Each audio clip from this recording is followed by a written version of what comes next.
చెత్తగా భావించి పారేసే ఆకులు మధుమేహానికి బ్రహ్మాస్త్రంలాగా ఎలా పనిచేస్తాయన్న ఆసక్తికరమైన రహస్యం మీకు తెలుసా? తిన్న వెంటనే చక్కెర స్థాయిలు అమాంతం పెరిగిపోతున్నాయా? జపాన్లో సైతం ఆమోదం పొందినటువంటి ఈ ఆకులతోటి అద్భుతాలు సాధ్యం. ఎలా సాధ్యం?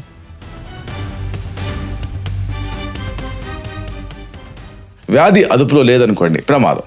ఈ సహజ పానీయంతో ఆరోగ్య మార్పు అనేది తథ్యం. ఇది ప్రతి వాళ్ళు తెలుసుకోవాల్సినటువంటి ఒక సత్యం.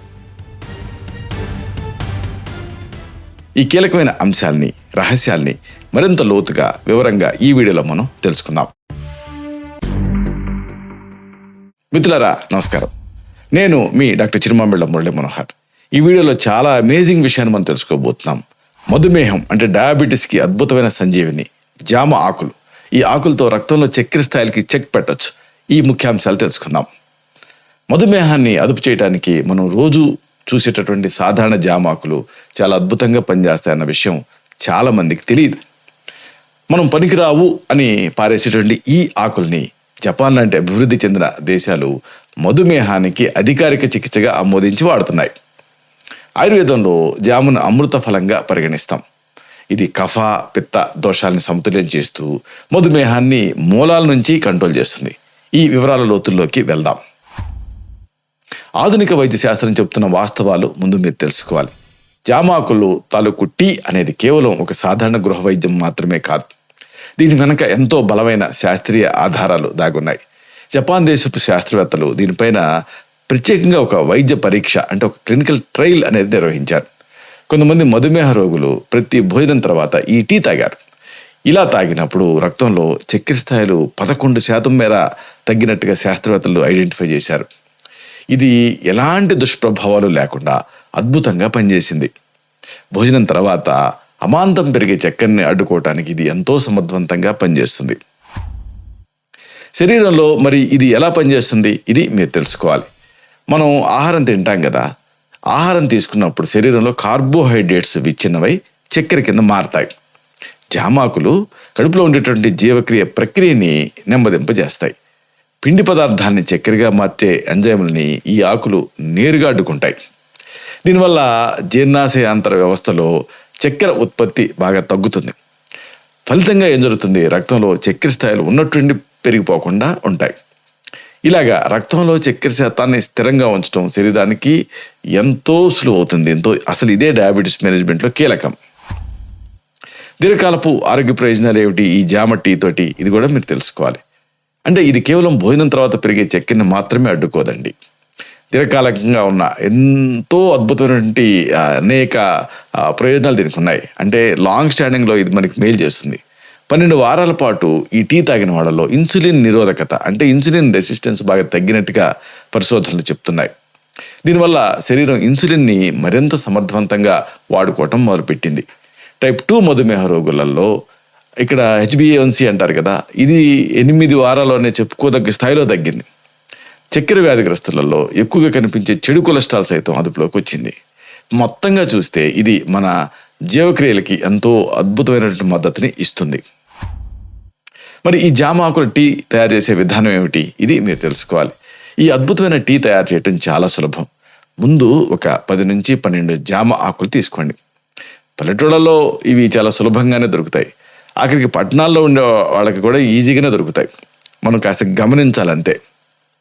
అయితే చాలామంది జామ పిందెలో, జామ కాయలో కోసుకుంటారంటే ఆక్షేపిస్తారు.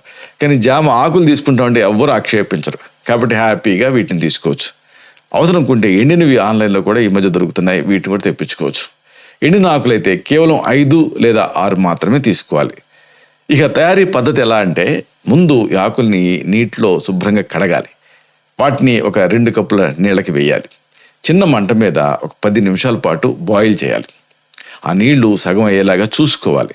తర్వాత స్టవ్ కట్టేసి ఆ టీలాగా తయారైనటువంటి ఈ కషాయాన్ని వడగట్టుకోవాలి. వాడే విధానం, అలాగే అదనపు జాగ్రత్తలు ఇవి కూడా మీరు తెలుసుకోవాలి. ఈ టీని ప్రతిరోజు కూడా 3 సార్లు ఉదయం, మధ్యాహ్నం, రాత్రి తీసుకోవాలి. ఉదయం అల్పాహారం, మధ్యాహ్నం భోజనం, రాత్రి భోజనం చేసిన తర్వాత ఒక్కొక్క కప్పు చొప్పున వేడిగా తాగాలి.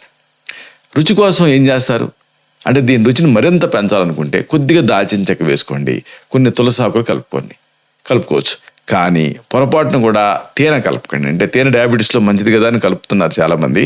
అది తేనెతో ఇబ్బంది ఏమిటంటే ఇది ఆర్టిఫిషియల్గా తయారవుతుంది ఈ మధ్య. అందుకని దీని ఆథెంటిసిటీ మీద అనేక ప్రశ్నలు మనకి ఉత్పన్నమవుతున్నాయి.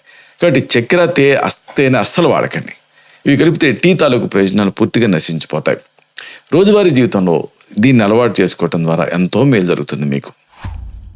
సమస్యలు, దుష్ప్రభావాలు, సైడ్ ఎఫెక్ట్స్ ఏమైనా ఉంటాయా ఈ టీతో, ఇది కూడా మీరు తెలుసుకోవాలి. మామూలుగా ఈ జామ ఆకులు తాలూకు టీ అనేది వాడకం రీత్యా చాలా సురక్షితం. అంటే దీనివల్ల కాలేయం, కిడ్నీలు వీటిపైన ఎలాంటి దుష్ప్రభావం పడదు. ఇది రక్తంలో చక్కెరను అద్భుతంగా సమతుల్యం చేయగలుగుతుంది. కానీ చక్కెర స్థాయిలు ప్రమాదకరంగా ఎప్పటికీ దీన్ని తగ్గించదు. అంటే కంట్రోల్ చేయగలుగుతుంది కానీ బిలో నార్మల్కి తీసుకురాదు. కాబట్టి కళ్ళు తిరగటం, నీరసం అంటే హైపోగ్లైసిమిక్ అటాక్స్ దీంతో రావు. కొంతమందిలో కొద్దిగా మలబద్ధకం వచ్చే అవకాశం ఉండొచ్చు. అందుకే రాత్రిపూట ఈసబ్గోలు ఇలాంటి పీచు పదార్థాలు ఎక్కువ తీసుకుంటే చాలా మంచిది. ఇక్కడ ముఖ్యంగా గమనించాల్సింది ఏంటంటే గర్భిణీలు, ఎందుకంటే జెస్టేషనల్ డయాబెటీస్ వస్తుంది కదా, అలాగే తీవ్రమైన మందులు వాడేవాళ్ళు మాత్రం తప్పకుండా వైద్య సలహాతోటే దీన్ని వాడుకోవాలి. మధుమేహం కోసం మీరు వాడుతున్నటువంటి మందులు ఉంటాయే వాటి సొంతంగా ఎప్పుడు మానేయకండి.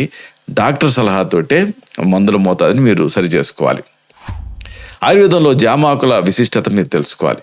ఆయుర్వేద శాస్త్రం ఈ జామ పండుని చెప్పుకున్నట్టుగా అద్భుతమైన దివ్యమైన ఫలం కింద చెప్తుంది. అందుకే అమృత ఫలం అంటుంది. దీని ఆకులలో, ప్రత్యేకంగా జామ ఆకులలో చల్లదనాన్ని ఇచ్చేటువంటి గుణాలు పుష్కలంగా ఉంటాయి. ఇవి శరీరంలో త్రిదోషాల్ని సమర్థవంతంగా అదుపు చేయగలుగుతాయి. ముఖ్యంగా మధుమేహానికి కారణమయ్యే కఫ, పిత్త దోషాల్ని ఇవి సమూలంగా నివారించగలుగుతాయి. అందుకే ఉదయాన్నే జామాకుల రసం తాగటం అనేది ఇక్కడ మంచిది. చెత్తగా భావించి మనం పారేసేటువంటి ఆకులు ఈ రోజున ప్రపంచవ్యాప్తంగా ఎంతో ప్రాధాన్యత సంతరించుకున్నాయి. ఇది మన భారతీయ వైద్య విధానం తాలూకు గొప్పతనం. జీవనశైలి మార్పుల తాలూకు ఆవశ్యకత కూడా ఈ సందర్భంగా మీరు తెలుసుకోవాలి. అంటే ఈ జామ టీ తోటి పాటుగా ఆహారపు అలవాట్లలో చిన్న మార్పులు చేసుకోవటం ఎంతో అవసరం. కొంతమంది గోధుమ రొట్టెలు తింటూ ఉంటారు అన్నం మానేసి, కానీ దాంట్లో కూడా గ్లైసిమిక్ ఇండెక్స్ ఎక్కువే. కాబట్టి గోధుమ రొట్టెలకు బదులుగా మధుమేహాన్ని కంట్రోల్ చేసేటువంటి ప్రత్యేకమైన పిండ్లు, అంటే మల్టీగ్రెయిన్ ఆటా లాంటివి మీరు తయారు చేసుకోవాలి. అంటే మరాడిచ్చుకొని మీరు దాంతో చపాతీలు కానీ, ఫుల్కా కానీ ఇలాంటివి చేసుకోవచ్చు. ఇలాగ ఈ చిన్న మార్పు మీ రక్తంలో చక్కెరని మరింత అదుపులో ఉంచుతుంది. ఇది ఒక రాత్రిలో మాయం చేసేటువంటి అద్భుతమైనటువంటి మందు కాదు. కానీ సరైన ఆహారం, వ్యాయామాలతో కలిపి దీన్ని వాడితే ఖచ్చితంగా మీ ఆరోగ్యాన్ని సమూలంగా ఇది మారుస్తుంది. ముగింపుగా ఒక ముఖ్యమైన విషయాన్ని మీకు మనవి చేయాలి. ప్రకృతి ప్రసాదించిన జామ ఆకుల టీ అనేది మధుమేహాన్ని అదుపు చేయటంలో ఒక అద్భుతమైన, సురక్షితమైన, సహజమైన ఔషధం. ఇది రక్తంలో చక్కెర స్థాయిల తాలూకు హెచ్చుతగ్గులని, అన్ఈక్వాలిటీస్ని సమర్థవంతంగా అడ్డుకుంటూ మన జీవక్రియని కాపాడుతుంది. ఈ చిన్న ఆరోగ్యకరమైన అలవాటుని మన రోజువారీ జీవితంలో భాగం చేసుకుంటే భవిష్యత్తులో వచ్చేటువంటి అనేక తీవ్రమైన అనారోగ్యాల నుంచి సులభంగా బయటపడవచ్చు. మీ ఆరోగ్యాన్ని మీ చేతిలోనే ఉంచుకునేలాగా ఈరోజే సరైన నిర్ణయం తీసుకోండి. ఇలాంటి మరిన్ని ఇన్ఫర్మేటివ్ వీడియోస్ కోసం ఈ ఛానల్ సబ్స్క్రైబ్ చేసుకోండి. అలాగే ఈ వీడియోలు అప్లోడ్ అవడంతోనే ఆ విషయం మీకు తెలియాలనుకుంటే బెల్ బటన్ క్లిక్ చేయండి. అప్పుడు మీకు ఒక నోటిఫికేషన్ వస్తుంది. ఆ నోటిఫికేషన్ మీరు క్లిక్ చేస్తే ఆ వీడియోని మిస్ కాకుండా చూడగలుగుతారు. అలాగే ఈ వీడియో మీకు నచ్చింది అనుకోండి, లైక్ చేయండి. అప్పుడు ఇది మరింత ఎక్కువ మందికి రికమెండ్ అవుతుంది. ఈ వీడియో తరకు పర్పస్ అనేది సర్వ్ అవుతుంది. అంటే అందరికీ ఆరోగ్యం అన్న మన అభిలాష, మన ఆకాంక్ష ఇవన్నీ నెరవేరుతాయి. శతం జీవ శరదో వర్ధమానః, శతం హేమంతాన్ శతం వసంతాన్. 100 శరత్తులు, 100 హేమంతాలు, 100 వసంతాలు వర్ధిల్లుతూ జీవించండి. Stay healthy, stay happy, be positive, keep smiling. Love you all. శుభం.